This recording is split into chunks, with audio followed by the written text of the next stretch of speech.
Okay, so following the series from before, here's what happens when maybe you want to turn around the way that your blood sugars not necessarily are, but like seeing what or getting your blood sugars back into a certain range or your A1C into a certain range. There are times like in your life where it's harder to keep a good A1C throughout, especially during those teenage years and stuff. Like my A1C was like higher than it should have been. Like it wasn't awful, but it was a little bit more elevated. And like people that I know too, this has happened too. I actually had my endocrinologist like yell at me and be like, we gotta get this under control. But it's pretty normal during that time regardless. But like,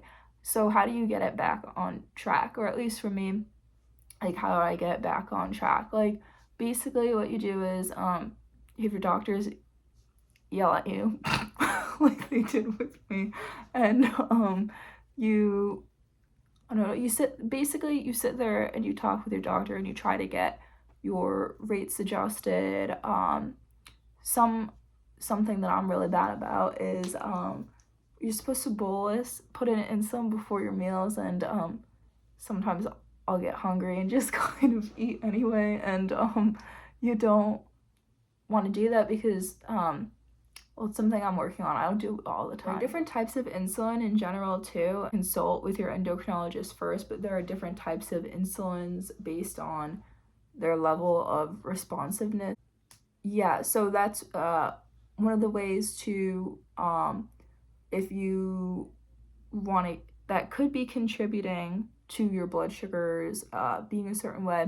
This doesn't largely contribute to my A1C again. My A1C is at the place where it's supposed to be, and it's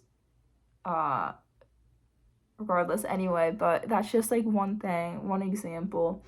Also too is if you're having a ton of sweets maybe and then not bolusing for those either, or if you're having a lot of high blood sugars for whatever reason, or yeah, just not giving yourself enough insulin, maybe not correcting, and just trying to think of the factors that could possibly be contributing to that. If you're not exercising enough, maybe if you're not even sleeping enough either, if you don't sleep enough, that could affect your blood sugars and cause them to go higher. If you're stressed out, that also makes your blood sugar higher. From real life experience, I had a capstone class for school, which was accelerated, only a month long, that I had to go home and I had to change my site. It's important to know how to carb count too, as mentioned. Maybe you're not putting in the right amount of insulin for that either. There are a lot of factors that contribute to higher blood sugars, but those are some of the examples. Just like really watching your lifestyle, and that yeah, that's an example of high blood sugars, and then maybe getting them back in range. But overall, like ultimately you need to speak to your doctor.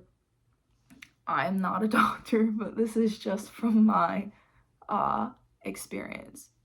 Bye. Or just like other underlying factors, but that's something that you have to discuss with your provider. Okay, so some of the other things that cause my blood sugar to go high, like we were talking about managing your blood sugars and diabetes more, or getting managing your blood sugars more, managing higher blood sugars more with diabetes.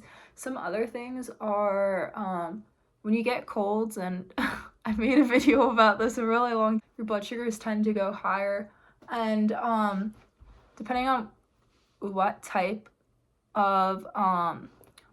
it is, like viruses could give your blood sugar ketones, which is why when you go to the endocrinologist, they give you a sick day chart, so that way you know how to adjust for your ketone. And I made a video about coffee. diabetes, I think around the same time, a really long time ago. Coffee naturally raises your blood sugars already, so I only put milk in my coffee, but the coffee itself is what's going to raise your blood sugars. And also when you're a teenager, during puberty, your hormones like raise your blood sugar, like basically. And periods also, like your hormones are like raised, so like your blood sugar like gets higher, and it's all like great. But like and the way that you handle it is basically staying on top of your blood sugars. And it really sucks and not fun. But anyway, so drinking water in general, and when your blood sugar is high, just giving yourself the correction you're supposed to, checking your basals, just talking to your endocrinologist about this. When your blood sugar is high, then you might need to adjust your basal rates accordingly, speak to your endocrinologist about that. But yeah, so that's on bringing your blood sugar back into a target range. And again, what's a target range? According to my clinic, it's 7 and below, and my A1C has always been below that. And then also too, I may or may not have discussed this, I think maybe my sports and type 1 diabetes video, but maybe I didn't.